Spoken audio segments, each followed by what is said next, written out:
नमस्कार, आपण पाहत आहात आपल्या हक्काचे न्यूज चॅनल, ज्याचे नाव आहे ठळक घडामोड। अवकाळी पावसामुळे वीज पडून गायीचा मृत्यू, कोपरगाव येथील घटना। कोपरगाव परिसरातील मुर्शदपूर येथे आज 4 वाजण्याच्या दरम्यान वीज पडल्याने गायीचा जागीच मृत्यू झाल्याची धक्कादायक घटना समोर आली आहे। या घटनेत श्याम गांगुर्डे यांच्या गायीच्या अंगावर वीज पडल्याने तिचा जागीच मृत्यू झाला आहे। मिळालेल्या माहितीनुसार कोपरगाव येथील मुर्शदपूर परिसरात 4 वाजल्यापासून अवकाळी पावसाला सुरुवात झाली होती। विजांच्या गडगडासह जोरदार पाऊस सुरू होता।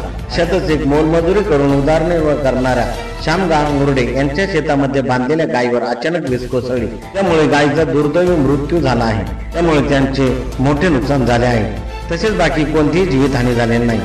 सदर घटनेची माहिती मिळताच वैद्यकीय अधिकारी शेख साहेब व टीडीपी संचालक रामदास तात्या शिंदे व रामदास शिंदे, विजय उगले, गणेश शिंदे, स्वप्नील खंडागळे, ऋषी खंडागळे यांनी परिसराची पाहणी करून पंचनामा केला आहे। प्रतिनिधी नवनाथ चौरे सोबत ठळक घडामोड।